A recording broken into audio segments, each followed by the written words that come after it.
Looking to improve your squad on Ultimate Team? Visit IGGM.com for safe and reliable coins with the link in the description. Use my promo code NA to get 5% off.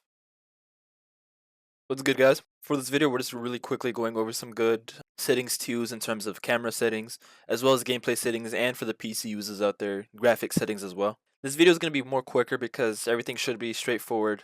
Everything should be self-explanatory here, especially for gameplay settings, because there's only really one sort or one set of gameplay settings you should be using. There's not much customization you need to do. I'll explain a couple things, but for the most part, you're going to be sticking to the defaults pretty closely there. We might as well go straight into that first. So obviously, hopefully you know where to navigate towards the settings or to your settings in game. Preset competitive. I'm just gonna explain the ones that are the ones that you do or might want to change. For shot assistance, me personally, I don't see the point in changing to precision. If you do learn it, I do believe it might actually be better than the original, the assisted. However, me personally, at the moment, maybe it's just because I'm too lazy or I don't see the advantages personally. If you do want to practice, absolutely go for it. It will be better if you get some practice in because you can get some really good power shots with it.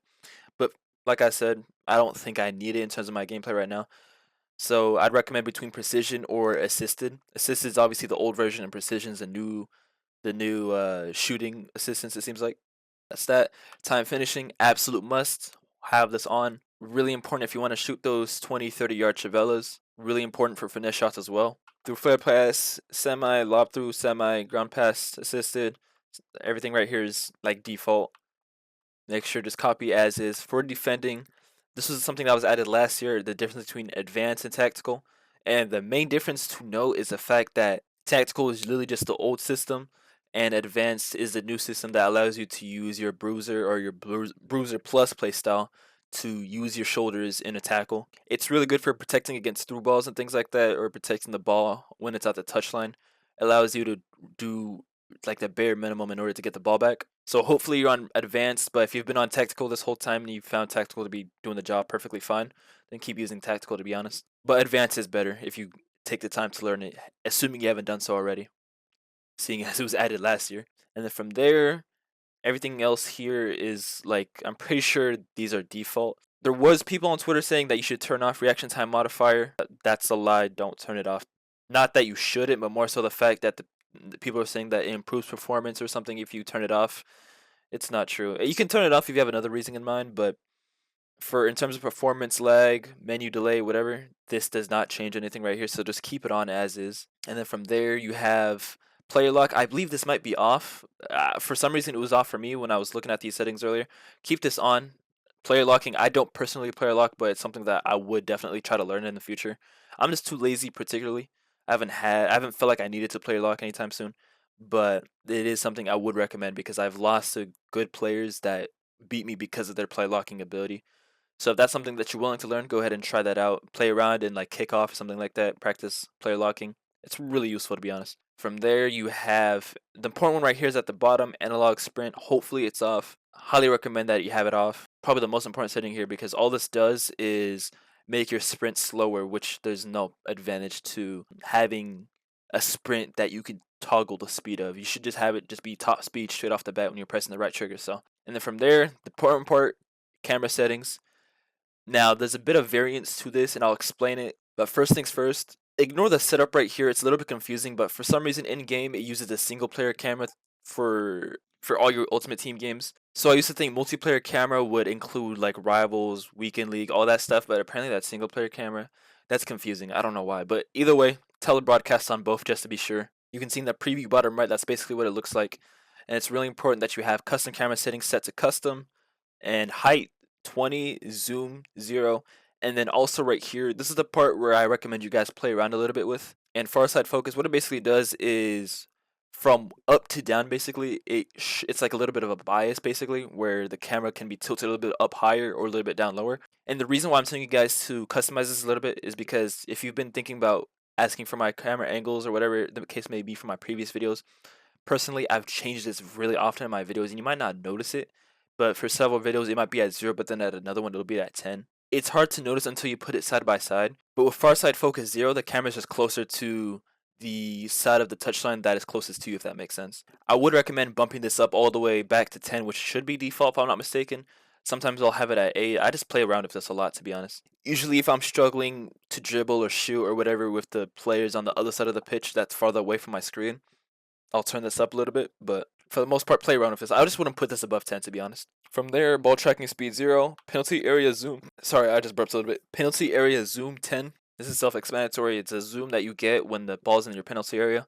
Helps me see exactly the amount of space that I have for my players. Allows me to defend better when the objects or the players are bigger on my screen. So that's self-explanatory. And then all the stuff really doesn't matter.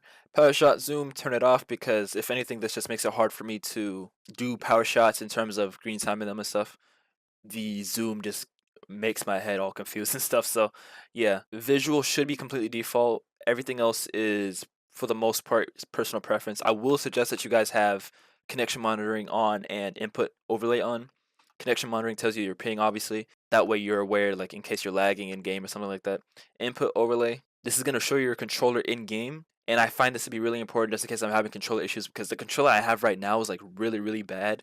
And sometimes I'll press a button and it doesn't register. Maybe sometimes it's the servers or maybe it's just my cheap like $40 controller that's not even like an authentic controller.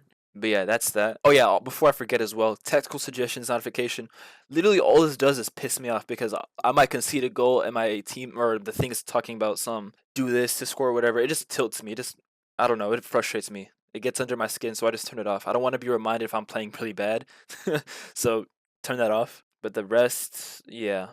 Ping system, I would recommend maybe turning off because I keep getting teammates that just spam nice and thanks whenever I don't pass them. I ball hog a lot on rush, I'm not gonna lie. I'm just gonna be honest. So I don't like being reminded when I'm ball hogging and I mess up. So and then for audio, just real quick, this doesn't matter as much because obviously you guys can probably figure out what you want here. But for the players that use Rush or play on Rush, commentary volume 0 because those commentators are so annoying, man. Like I hate them so much. It's like they intentionally sound stupid. I can't handle it. So that's that. Everything else is self-explanatory. I don't think I need to explain anything there. And then all the way down to display configuration for my people on PC. And I do have a good PC, obviously. I can play with higher settings, but with how, the servers are in this game, every frame counts. Refresh rate 144 hertz because that's the max that this game accepts. Matter of fact, I have a 165 hertz monitor, but the game won't go up that high. So 144 is the max. No limit on FPS. Hopefully that's self-explanatory. Vertical sync, all this does is reduce the FPS or cap the FPS to your refresh rate, which is kind of contradicting because you have the frame rate cap right here, but it doesn't matter. Dynamic resolution scale, you might as well turn this on because you will not notice a graphical difference in game, but you'll notice a performance difference, so you might as well. Cutscene quality, I hate the cutscene quality, all of it. I hate cutscenes to begin with. I don't care about it. I don't care about the visuals. I just need to play.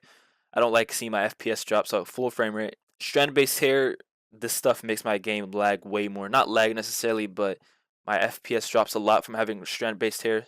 Keep it off. Rendering quality low, self-explanatory. Grass quality low, crowd quality low, and cloth quality low, and that low as well. And then motion blur. Nobody wants motion blur. Now, if you guys like having good graphics, absolutely turn this on. But me personally, I'm really, really stingy about my FPS. I want as much FPS as possible, especially with games with these servers that, you know, every slight disadvantage in performance is just going to hinder you in game. The margins are really, really small. I'll take as much FPS as I can get. I don't really care about the looks, to be honest. But yeah, that's it for settings. If you guys have any questions, concerns, especially for my PC players, go ahead and let me know in the comments. If you guys have any formations that you want me to make, go ahead and let me know in the comments as well. I tried making a 5-2-3 and a 5-2-1-2, and personally, I couldn't make it work. So those formations were just ones I didn't like. I couldn't make anything work with those. So if you guys were looking for those, I'm not sure if I'm going to be the best person for that. I'm trying the 4-4-1-1 right now, and I'm having a little bit of success with it right now. But I'm gonna need a little bit of time to, get something ideal. But with everything being said, that's all.